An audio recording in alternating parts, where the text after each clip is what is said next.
Good morning. Good morning, everyone. My name is Megan Moyer, and I am serving as your worship associate this morning.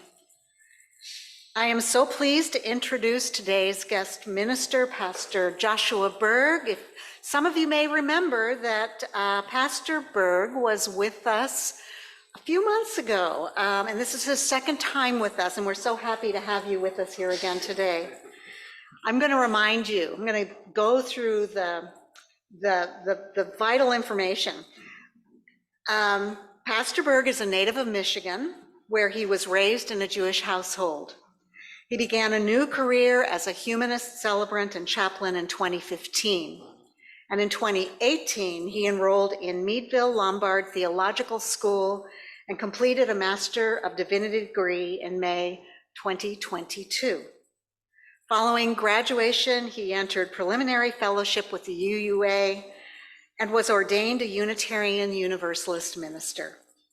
He currently works as a resident chaplain at Children's Hospital in Los Angeles. So welcome again.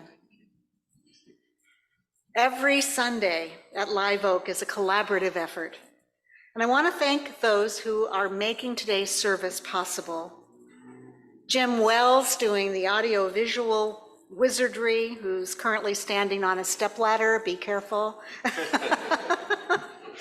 Kendra Wise handling Zoom tech support. Cecilia Ramirez is doing the pastoral care work for us today.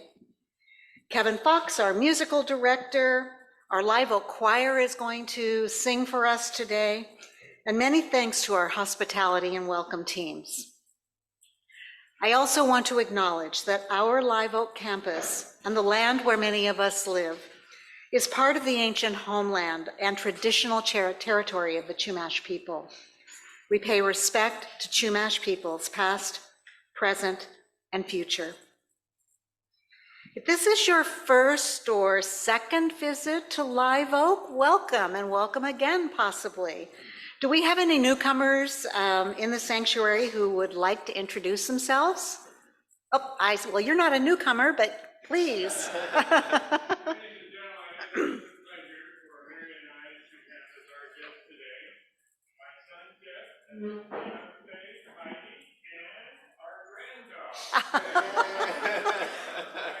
welcome. Welcome, welcome. Thank you. Thanks so much for the reintroduction. All right. I don't see, oh, yes, please. Jody Stevens and my sister. All right. I've been here before, but Thank you, Jody. Jody and Christine Stevens, thank you so much. We hope that everyone who joins this gathering feels the warmth of this community. Today, we will be using cards for the joys and sorrows portion of our service. So if you have a joy or sorrow you would like to share, this would be a good time to fill out a card. They can be found either in the hymnals or at the back on the tables. And then when we reach that portion of the service, our pastoral care associate can walk around and collect them if you hold them up for her, and bring them up, and I'll read them from the pulpit. This morning we have a memorial candle that we are lighting. We grieve the loss of Luke Stevens, son of Jody Stevens, who joins us today with her sister, Christine. Some of us remember Luke's baby gurgles during Sunday services in Fellowship Hall, echoed by his baby brother, Nathan, both of them perched on Jody's knees. Luke graced our RE classrooms, shined his light on the theatrical stages of Goleta Valley Junior High and Dos Pueblos High School. That light dimmed Sunday when he died in Los Angeles under tragic circumstances. We light this candle to remember him and honor his parents, Jody and Dave, and his aunt, whose hearts are broken. We stand with you in this time of grief.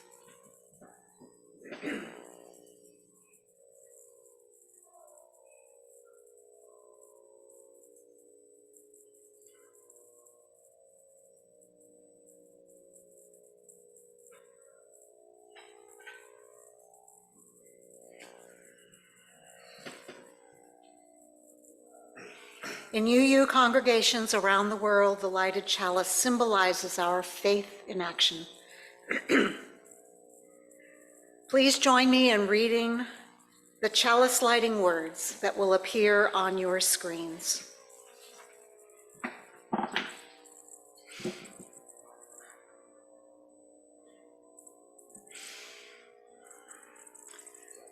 This chalice is for the living, the changing, the becoming.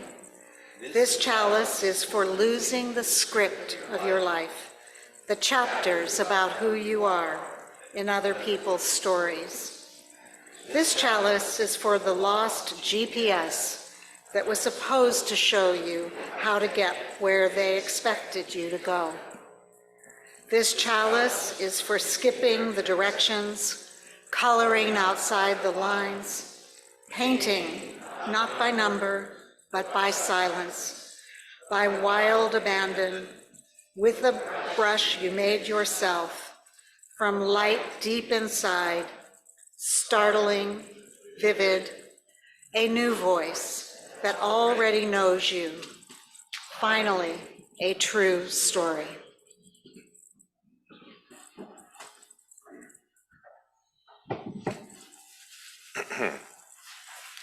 So, welcome.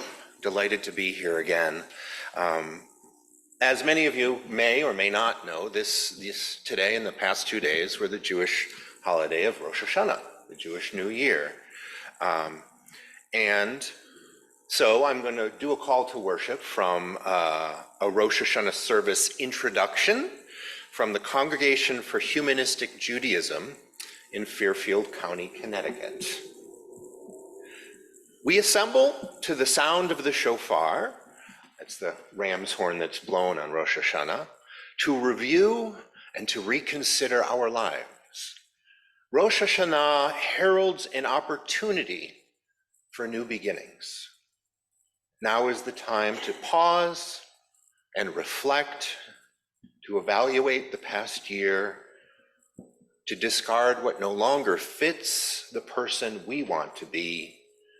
Self-reflection, self-evaluation, self-renewal These are the tasks we are called to by the shofar's blast. Our minds are open to broader issues, but Rosh Hashanah reminds us to begin with self-improvement. With that, our opening song. Should we rise as you are able? Yes. Okay. Rise as you are able, in faith, in spirit or physically. And it is Faith is a Forest, number 194. And Kevin is going to play this through for us one time because this is a new hymn for us.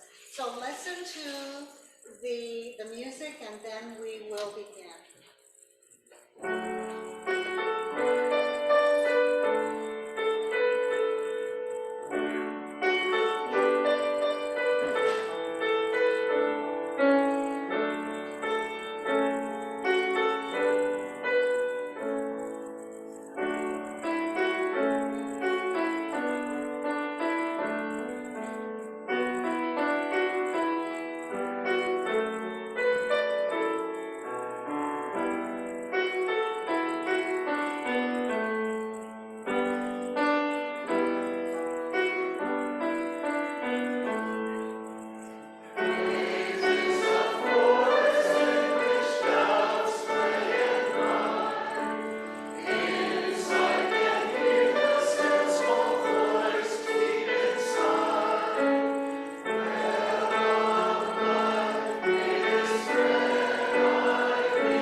Well done. This congregation has a long-standing commitment to alleviate hunger in our community by taking a weekly food collection of non-perishable foods, which we donate to the food bank of Santa Barbara County. If you have a donation with you today, you're invited to bring it up to the basket in front, or you just simply may lift it in the air and someone will come around and pick it up for you. So while folks are bringing their food up, please join in singing From You I Receive.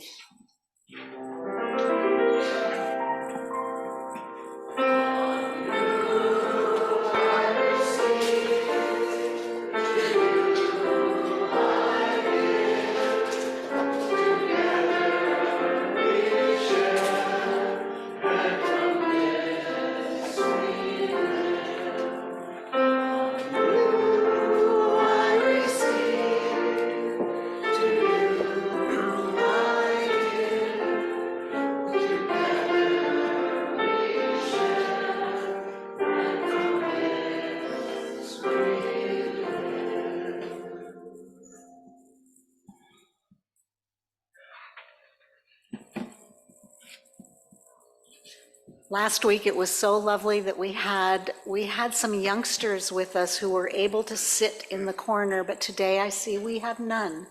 So unless there's some old folks who want to join me over here, I will read the story, the message for all ages from the pulpit.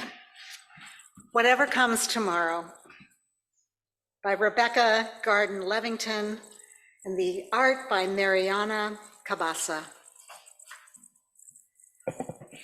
Tomorrow may bring endless sun of swirly snowy skies.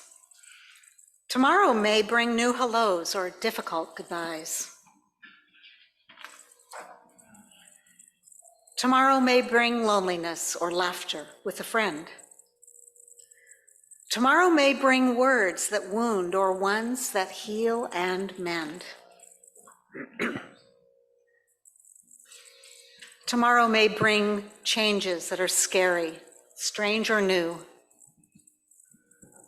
Tomorrow may bring chances to embrace the truest you. I love the hair. Look at that. That's great. Tomorrow may bring obstacles that seem too hard to face. Tomorrow may bring feelings that will need some extra space. Tomorrow may bring questions that you have no answers for, or answers that may lead you to more questions than before.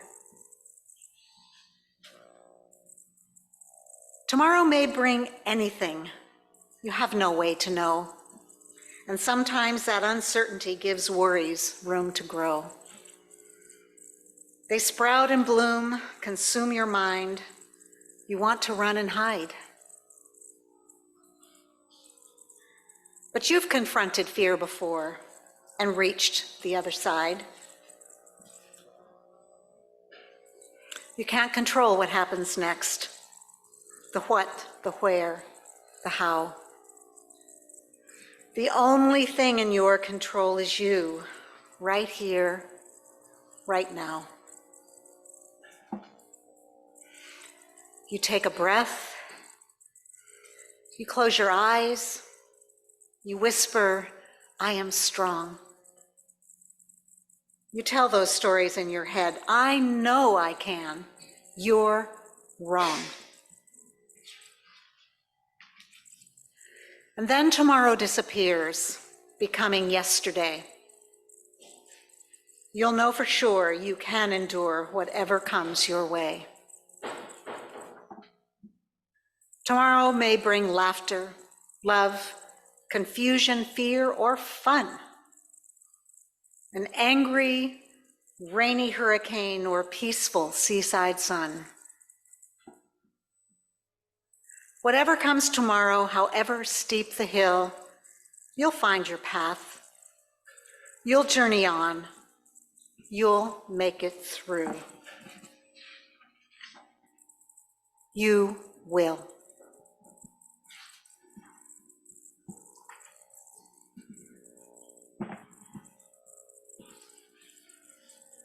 Lovely and appropriate story. That was wonderful.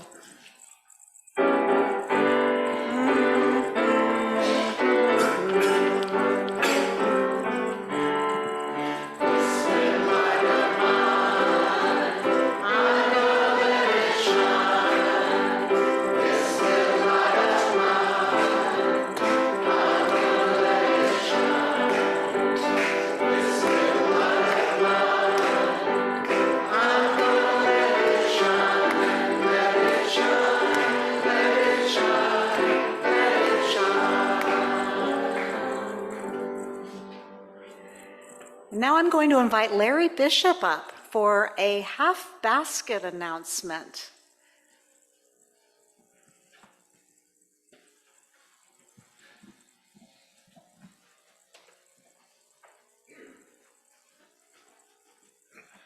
Good morning. Today's half basket is for CBD, which is it's the Center for Biological Diversity. And they're a nationwide organization, but there is a local chapter, And they've been doing some great work, and a number of us in our congregation have been working with them and other organizations like 350.org and Fearless Grandmothers in trying to minimize oil development and oil problems in the Santa Barbara County area specifically. Exxon Oil is trying to doing whatever they can to start those platforms back up and get the kind of an old rusty pipeline that goes very close to my house in Buellton. It just goes down Valley Dairy, in fact.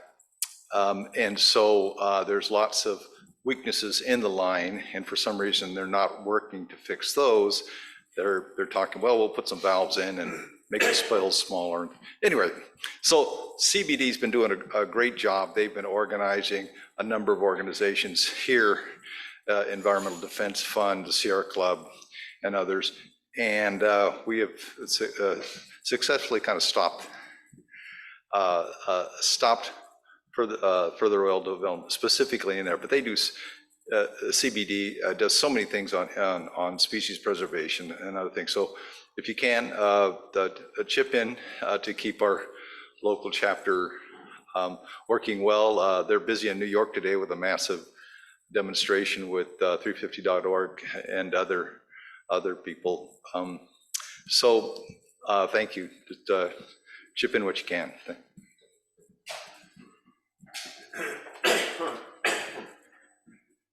Thanks, Larry. As we invite this morning's offering, we remember that there is more to us and to those around us, more than we see on the surface. There is more love and more hope in the world than we know. Our generosity is an expression of our trust in that abundance. Our giving reflects a desire that our gifts will be strengthened by being shared. So there are many ways to give at Live Oak. You can place your offering in the baskets that will be passed around the room shortly, or you can send your pledges and donations by mail, and you can also donate online. A live PayPal link has been posted in the Zoom chat box. We receive this morning's offerings with gratitude.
We give to remind ourselves how many gifts we have to offer.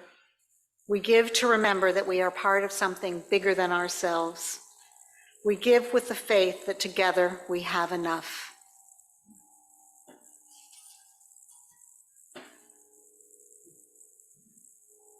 Each week we weave the web of community as we recall the joys and sorrows of the past week that have shaped our lives.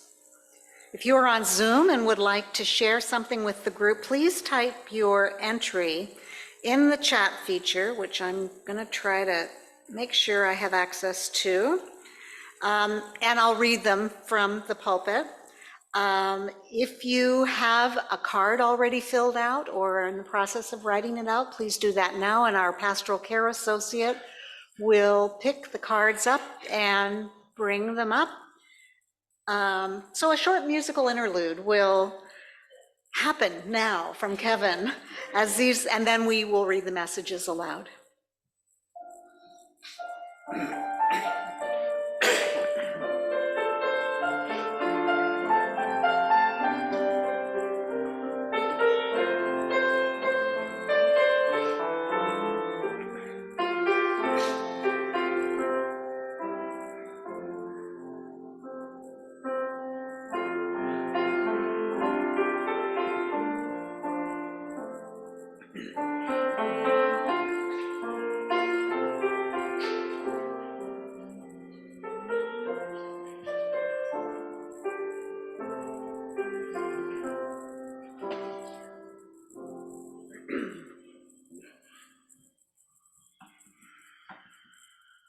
We light our first candle for all those who are suffering today and for those who share who they are and what they have with those they do not yet know.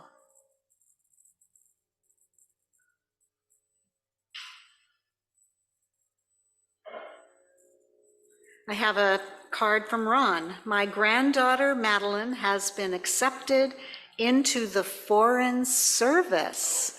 Ooh, I want to learn more about that afterwards with coffee. Mary Ince writes, a joy. The plant, Dragonia, in the back. Oh, back there. Oh, I always call that a corn plant, but that's called a Dragonia. Oh my. It shows signs of growing life. 6 new shoots. Thanks for that. Kristen Ingalls writes, for Eric Shug, each month Eric does Zoom and AV for the SB Quilt Group. Those women love him and the excellent job he does during the meetings. Eric, they sung your praises during the meetings and at all the small groups. I think they may make you an honorary member. P.S. They are paying guests at Live Oak. Is Eric here even to hear this? Oh, hi, there you are. He's blushing. I don't see any messages on Zoom. Is that correct, Kendra? Okay. As we light our final chalice, let us now take a moment and reflect on the joys and sorrows that remain unspoken in our hearts and minds. At this time, you may wish to speak aloud the names of anyone you might be holding in your heart today, and we will receive their names into the loving space held by this community.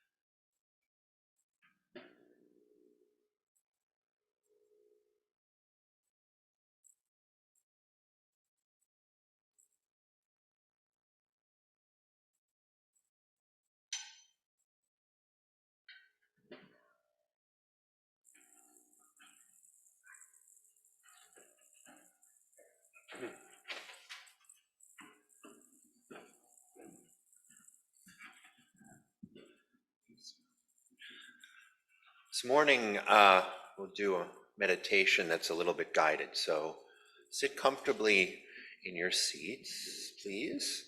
And as I read this meditation, feel the embodiment of the words to the best of your ability.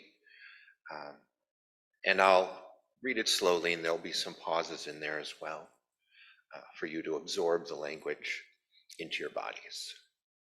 And it's a poem, actually. It's from what's called the Radiance Sutras, and it was written by Emily Stern in a Buddhist-inspired Rosh Hashanah Seder. It was part of a Buddhist Rosh Hashanah Seder. The roar of joy that set the worlds into motion is reverberating in your body. And the space between all bodies. Beloved, listen.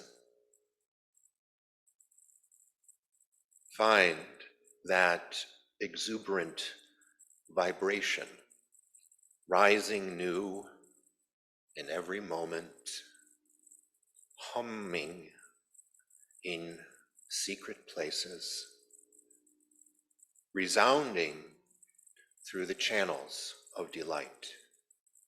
Know you are flooded by it always. Float with the sound, melt with it into a divine silence. And the sacred power of space will carry you into the dancing, radiant emptiness that is the source of all.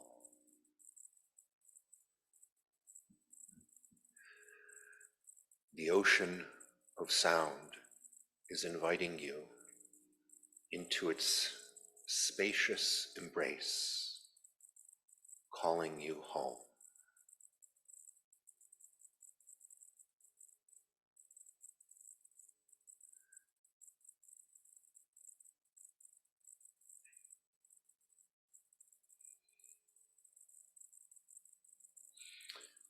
And as we start gently with hymn 391, Voice Still and Small, please come back into the space and join us as you are ready.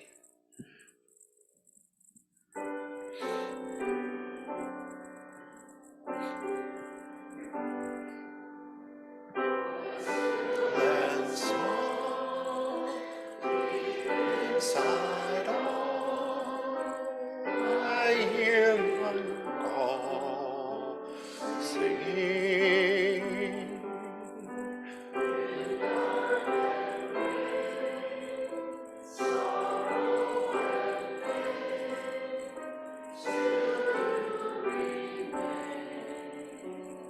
Singing, calming my fears, quenching my tears through all the years, singing.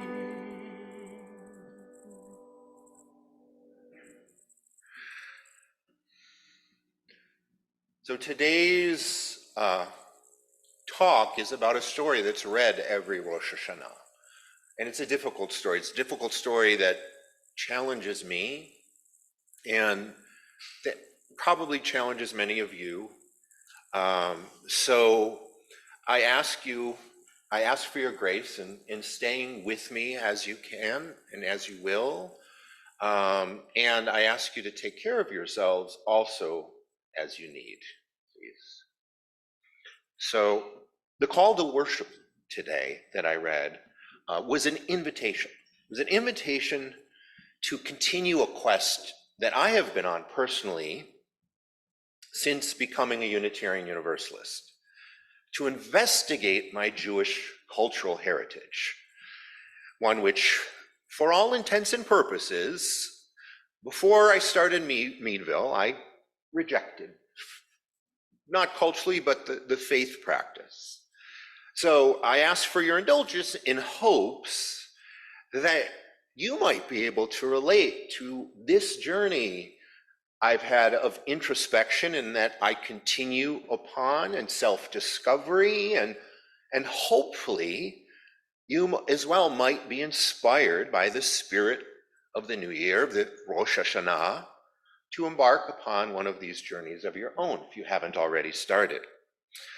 So growing up, when I was younger, before I was bar mitzvahed, I didn't take issue with all the broader themes of the Jewish holidays. They were wonderful. It was fun time with family. I appreciated all the music. I still do. And I appreciated the occasion to celebrate, and I still do. The words are big enough here, I don't need my glasses. That's why I increased the font. However, as I dug deeper into the stories of the Bible, and as I inquired enough of a knowledge of the Hebrew language, mainly through my study as a bar mitzvah, to understand the prayers I was reading and the stories I was reading, I began to question some things and eventually reject what I was told I was supposed to believe or that I did believe.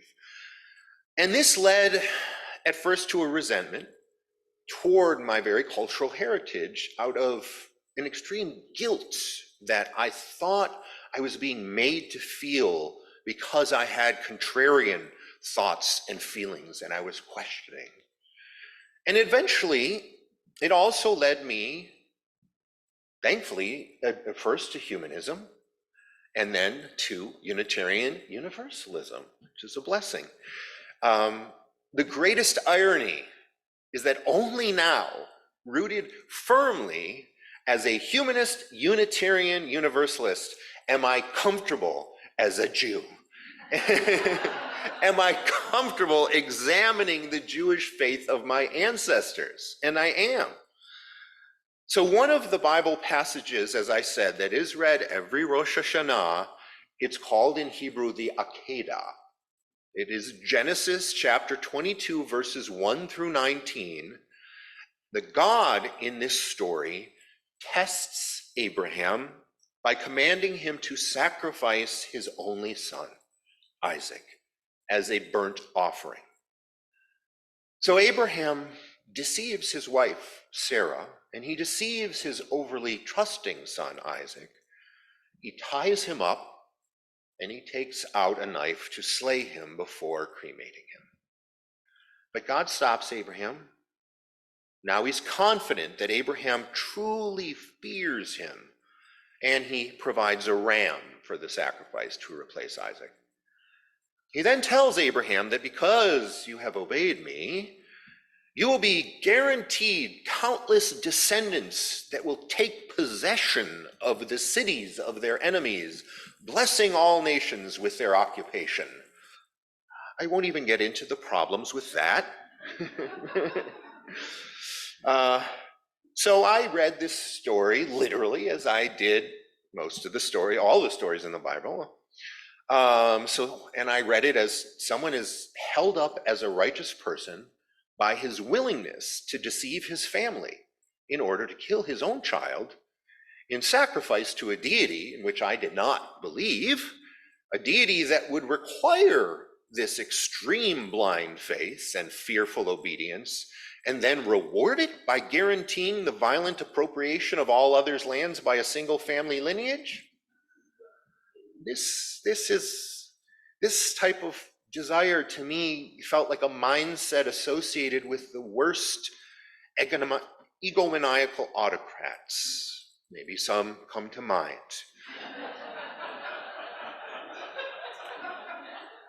Needless to say, for me, there were a few ethical and rational flies in the ointment when I read the story.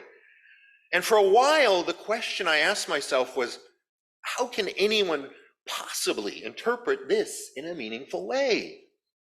But I was asking the wrong question. I didn't have a meaningful way to interpret it. The question that actually led to my reaching some sort of peace with this story and other stories of my Jewish heritage and the people that do find meaning in them was not, what does it really mean? I wasn't going to answer that. That was a waste of time for someone with my philosophical bent. The right question was, why should I or anyone bother exploring it at all?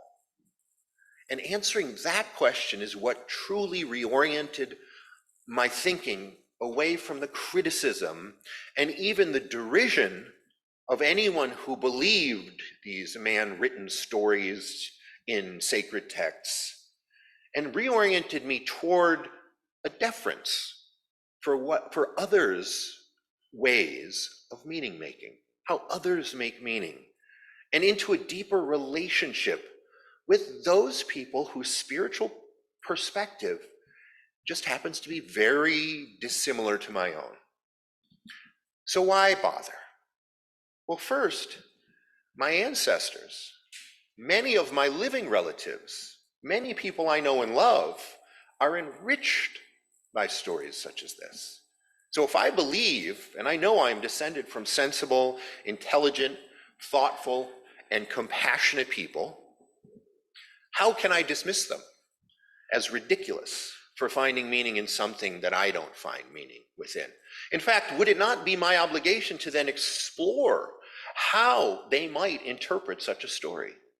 Further, it's not just my lineage. I don't agree that Abraham populated the earth. I know there are countless sensible, intelligent, thoughtful, and compassionate people whose connection to religious dogma is also seemingly irreconcilable with my own. So if I am to be in relationship and I am to work together for mutual peace on earth, which is exactly what my humanist ideals and the Unitarian Universalist centering of love demands of me, is it not my obligation to then consider what motivates them to the same quest for peace that I am questing for? So why bother? Well, the fact is, there will never come a day when all people believe the same thing, where truth is singular. It's always plural.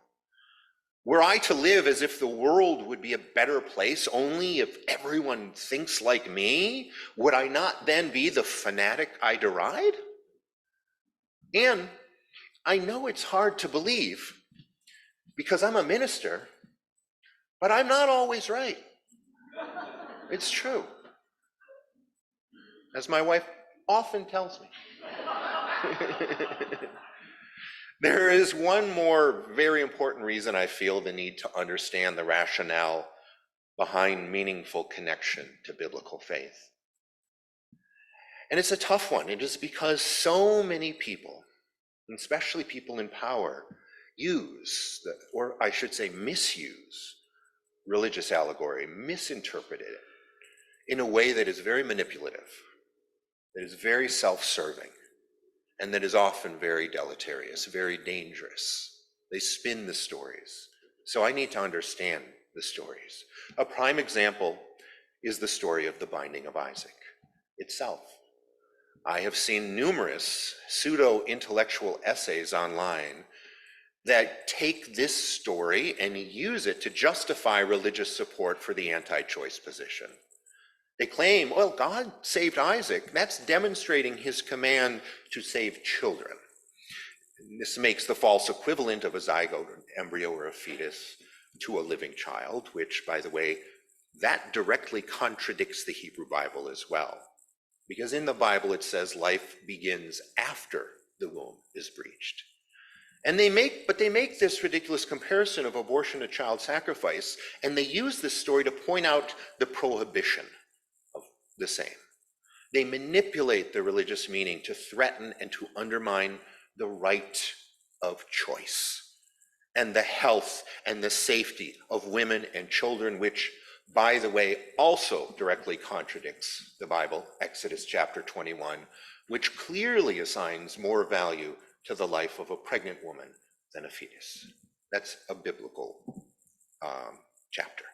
If I am not then familiar with stories like the Akedah, like the binding of Isaac, what it means and how we can interpret it, or if I'm uncomfortable with communicating other meanings about this story, how can I contradict this anti-choice propaganda, for instance, that is so harmful to so many? So I began reading interpretations of this binding of Isaac, of Genesis 22, 1 through 19. And what I found was very eye-opening interpretations.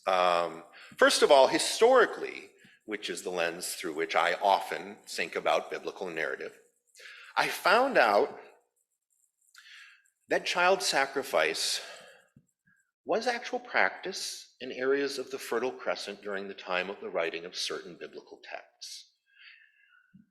This is difficult, and by no means trying to go back and justify child sacrifice. What I'm saying is that as it was written in a paper by academics from institutions across the globe, including Dr. Josephine Quinn of the prestigious Oxford University's Faculty of Classics, it says that perhaps it was out of profound religious piety, or a sense that they knew the good the sacrifice of their child could bring the family and the community, that the life of the child was divine and put so much love into the world.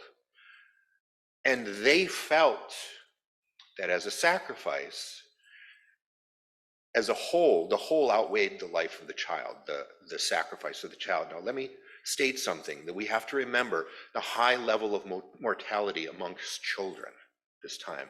It would have been sensible for parents not to get too attached to a child that might well not make its first birthday. That was often the case, and often they knew it. So we think of it as slander because we view it in our own terms, but people looked at it differently 2,500 years ago. Further, even in 2022, we have to remember the things we sacrifice, and the things that are sacrificed without our choice, and the people as well. And that the divinity and the love that they placed in the world is their legacy, and that it will never leave, and that every instance of an interaction from someone, however old or however young, I know this in Children's Hospital all the time, even when a newborn is born, every smile that moves into the world and then causes another person to smile and smile and smile and smile, or every single instance of positive energy not only remains, but amplifies the love that is in the world. That's always the legacy of someone we lose. And there are certain instances where there is sacrifice even today, even if it's not in name. In the 20th century, many parents proudly supported and support their children's participation in even the bloodiest of wars. This is essentially sacrificing them for the sake of what they consider divine liberty. How many people righteously and rightfully make the difficult choice of not having children of their own at all for the sake of what they consider divine, the survival of humanity and the planet? It's a courageous choice, a courageous sacrifice, saving the planet from the disaster that may come from overpopulation. So if people in ancient Canaan, when the mortality rate of children was really almost insurmountably high, truly believed the life of their child would be meaningful as a savior of humanity, how much can we actually criticize that determination? I started to think historically of the story and the context of the writing of the story. And then I read some more interpretations of the text. One reframed it this way: is not a blind obedience, but as a test of trust after Abraham had shown a lack of trust. I also personally see it sometimes as a game of chicken. Abraham never plans to do the sacrifice, but he's testing God. And there are interpretations that talk about balancing the needs of home versus community, as I mentioned, with regard to saving humanity by giving up what is close to us.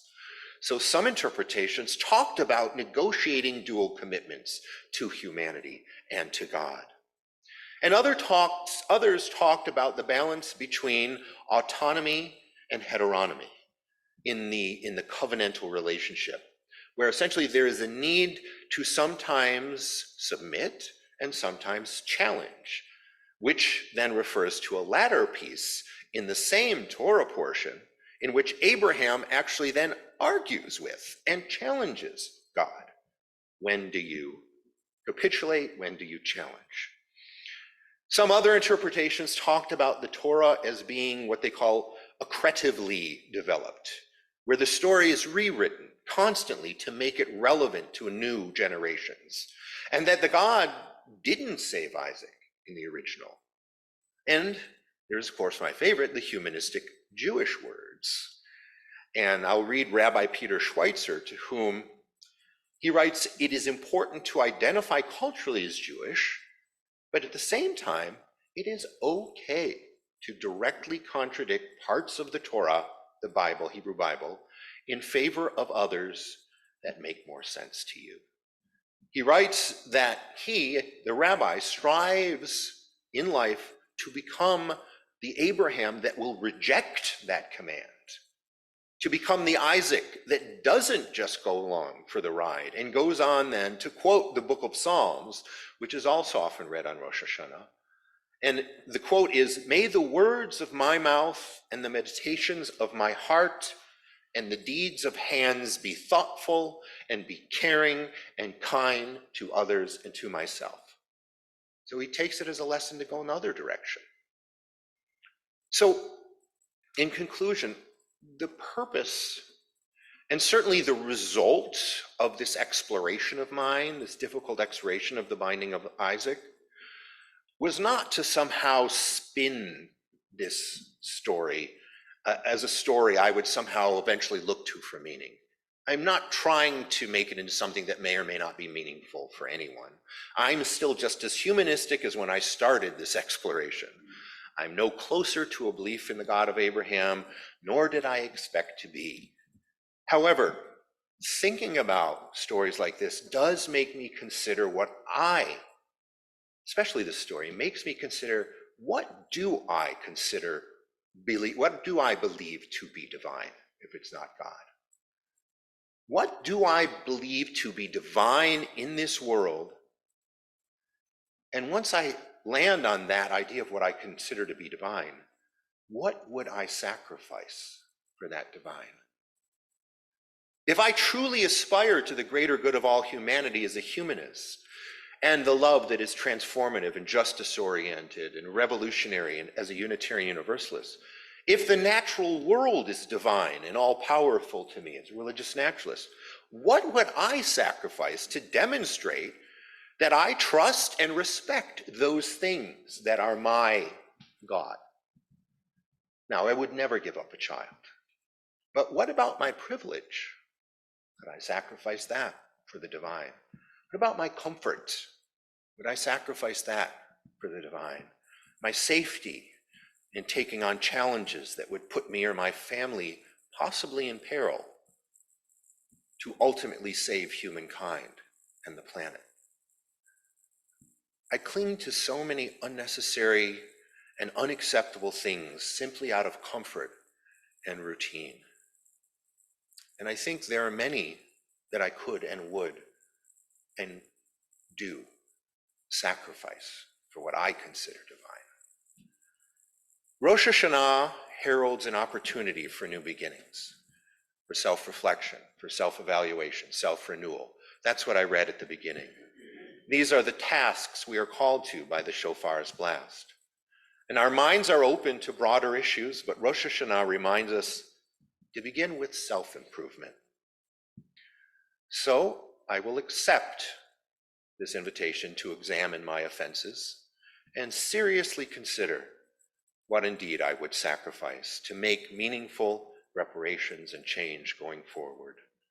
I would also consider what I have, what we all have sacrificed, whether it's through our choice or not, and the divinity that lies in the people and things that we sacrifice, and the love that's put into the earth, and the divine positive energy that spreads among us by those things that have gone before, that is their legacy.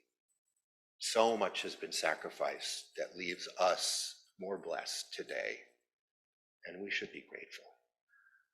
I would also ask humbly that you consider what you might sacrifice for your own divine. And now, please rise in body or spirit for our closing song, Love Will Guide Us, number 131.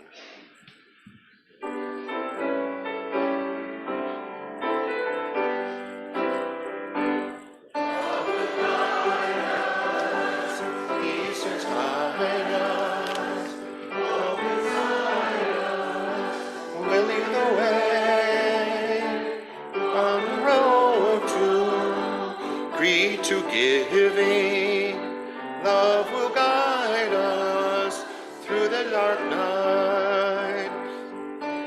You cannot sing like angels if you cannot speak before thousands. You can give from deep within you. You can change the world with your love. Love will guide us. Peace has tried us. Hope inside us will lead the way on the road from greed to giving. Love will guide us through the dark night. Please be seated. And for the benediction, I'm going to read selections from a poem that I used to work at Stephen Weiss Temple and for a rabbi named Rabbi Herschertz in Bel Air. And he wrote a poem one Rosh Hashanah, one High Holy Days, called Days of Awe. And I wrote a reaction to that poem, which I won't read because it was so stressful to plan High Holy Days for Stephen Weiss Temple. We had 8,000 congregants in 3 different things. So he wrote Days of Awe, and I wrote Days of Ah! But the High Holy Days is called the Days of Awe. And this is selections from what Rabbi Herscher wrote. Before guilt or retribution, before words like faith or doubt or even God, we saw, we touched, we heard, we knew what no words could capture, no words explain. And still, blessed with eyes to see and hands to feel and ears to hear and a soul to know, we stand in wonder at the blueness of the heavens and the flowers open to the burning of the sun, at oceans teeming with life and birds winging toward the infinite. We stand in wonder at ourselves, and wonder gives way to awe. Awe at our smallness and at our greatness, at our weakness and at our strength. Awe at our choices to build up and to tear down, at our choices to love and to hate, to create, to destroy. Awe at the warning I set before you this day. Life and death, blessing and curse, good and evil. Awe in the trembling, knowing that this moment is precious and like no other, and it won't come again, and strength will inevitably at some point turn to weakness, and awe that every gesture, that every word, each kindness and each cruelty, it's all the fullness of our book of life. Awe because something is asked of us.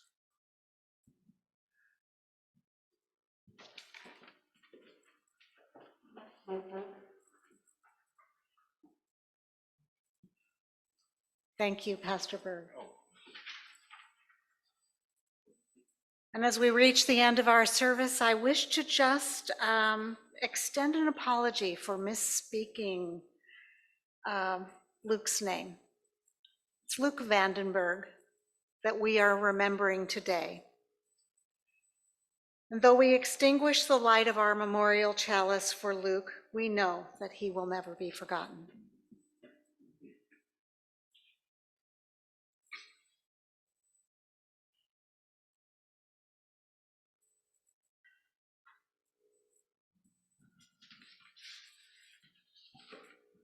And now, as we extinguish the light of our communal chalice, our service truly begins.